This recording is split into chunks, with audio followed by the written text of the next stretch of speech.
Hello বন্ধুরা, আজকে আরেকটা ব্লগ নিয়ে আসলাম। সকাল সকাল মেয়েকে স্কুলে পাঠানোর পরে আমরা বুড়ি রুটি খাবো, তাই বানাই। এই রুটি বানাচ্ছি। রুটিটা গরম জল দিয়ে আমি একটু মাখি, তারপর রুটিটা বানালাম। খুব বেশি আটা দিয়ে এসে করি না।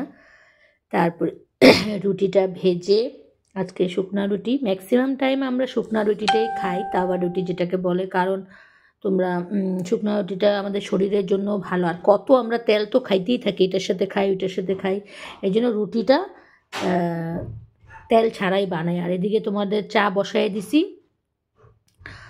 চার সাথে একটু কালকে রাত্রে ফুলকপি আলুর তরকারি বেশ অনেকগুলোই বানাইছিলাম, তো ওইখানে রয়ে গেছে, এই জন্য ফুলকপি আলুর তরকারিটা গরম করে নেবো ফ্রিজ থেকে বার করে। আর তাওয়া রুটি, আর এদিকে স্পেশাল চা। আমার সকালের চাটা কিন্তু একটু স্পেশাল লাগে সকালের কি, ইনফ্যাক্ট আমি একবারই চা খাই ব্রেকফাস্টের সাথে, তো তাই চাটা কিন্তু আমার সকালে বহুত ভালো লাগে, মানে একটু ভালো হইব আর কি। আর এই হলো তোমাদের মানে আমার রুটি আর সবজি। আর ফার্স্ট সিপটা নিয়ে নিলাম। সকালের এই চাটা, সকাল মানে তখন কিন্তু 10টা বাজে। এই ভিডিওটা তোমাদের কাছে কালকে আসবো, তো এটা কিন্তু আজকের ভিডিও। তো দুজনের জন্য 2 কাপ চা, রুটি, সবজি নিয়ে আমরা বসে গেলাম বুড়ি। তো আজকের দিনটা কীরকম কাটাই, এই হলো আমাদের সকাল। ভালো লাগে শুকনো টুসের তরকারি, তোমরাও খাও। তো এই হলো আমার সকাল শুরু। আর এরকম না, আমি সব সময় কি করি, একটা শক্ত করে লাস্টে দিয়ে রুটি করি, তাওয়ার মধ্যে অনেক টাইম রেখা দিই, আর এটা চা দিয়া খাই কুটুর মুটুর করে, একদম বিস্কুট রাস্কিটের মতন, খুব ভালো লাগে। আর তোমরা অনেকে, আমি ব্রেড যখন শেকি তখন এরকম করি, লাস্টেরটা এরকম করে নিই। তারপরে ব্রেকফাস্ট করে ঠরে আমরা আবার একটু রিলও করে নিলাম। এখানের মধ্যে রিলের একটু ক্লিপ দিয়ে দিলাম, তোমরা এটা রিলটা ছাড়ুন দেখে নিও, হাসিও পায়।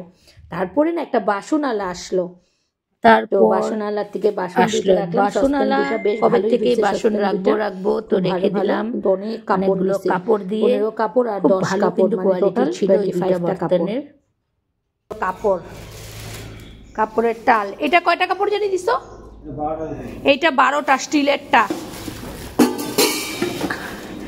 আর এইটা হলো 15টা কাপড়। এটা দুনিয়ার কাপড় যদি চলক দাও ঘরে ছিল, আমি বললাম না রেখা দিই। আরও রাখার ইচ্ছা ছিল কিন্তু সময় নেই, রান্না করতে লাগবে। বাইর করতে চায় না, কি করবা।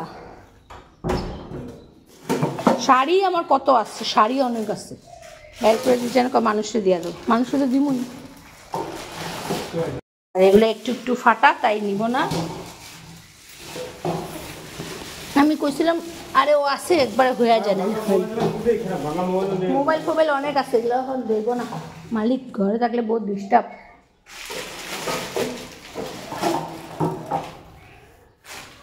আর এগুলা এই যে 2টা রাখছি, মজা।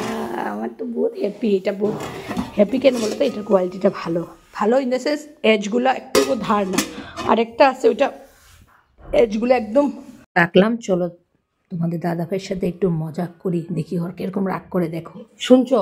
চলো, ওই যে কয়েকটা শাড়ি আছে যে বাইর করে দাও না, আরো অনেকগুলো কাপড় আছে, দাও না, ওই যে ওই ছোট টিফিন কাইটা নিয়ে আনেমু। এবার পূজার শাড়ি নিছে সব দেয়া তো, এগুলা নতুন কাপড়, আরে ড্রেস, আমার প্যান্ট শার্ট গুলো নিছিলাম, পূজার সব দেয়া তো নতুন বাইর করে। আরে না আছে তো, মাল আইছে নতুন নাইটি গুলা, এটা 10টা 15টা 20টা কাপড় দিয়ে একটা ছোট একটা বাসন বাটি একটা দেয়। আরে তাও তো এত কাপড় আমি না সবাই দেখামু, দাঁড়াও কিরকম কাপড়। আমি স্টোর রুম বানাইছিলাম, ওখানে গেলে কাপড়ই, তাও দিয়া দিলে হবে। লাগে মানুষ দেখে দিয়া দাও, এই মানুষ নেয় না আজকাল, মানুষের বহুত, জানো মানুষ বহুত পুরানা কাপড় নেয় না, জানো। এই বিশাল সামনে একটা বুড়ি বসে, তাও বুড়া মানুষ আবার ছিঁড়া ফাটা নিব না, এখন নতুন নতুন কাপড় লাগে। এখানে কত কাপড়, এগুলো দিয়ে দিলে তো হতো। সব দিয়ে দাও, ঘরের যত আলমারি খেলে ডাক দাও, ডাক দিয়া কও আলমারিটা খুলে দিলাম, কি কি লাগে নিয়ে যায়। একটা টিফিন কালি দিতে খালি 2টা, এটাই রাখছি খালি 2টা, হইব না। ওটা রেখে আলমারি খুললে সব কাপড় দিয়ে দেব। আরে না, আলমারি খুলার কথা, ওই ঘরে দুনিয়ার কাপড় আছে, কি ওই ওয়ার্ড্রপটাতে, উডেন ওয়ার্ড্রপটাতে কাপড় কাপড় দেওয়া হইব না। দূর ব্যাং। দেখো আমি তোমাদেরকে দেখাই কত কাপড়। দেখো এই রুমটা বানাইছিলাম স্টোর রুম, দেখো স্টোর রুম তো না, দেখো দুনিয়ার এগুলো কাপড়, এখানে সব কিন্তু পরা হয় না, এখানে 20% পরা হয়, বাকি কিচ্ছু পরা হয় না। দেখো এইটা আমার একটা ওপেন ওয়ার্ড্রোপ হয়ে গেছে, যেটা থাকে না মানুষের বড় লোকদের, তো আমি তো আর বড় লোক না, যেটাই হোক আমার এরকম হয়ে গেছে। দেখো দেখো কীরকম কাপড়, খালি এখানে আরও 2টা ওয়ার্ড্রোপ আছে, ওই রুমে আরও কাপড় আছে, তাও দিতে চায় না। কৌ তো এরকম হলে কীরকম হয়, রান্নাই করি আমি, যা।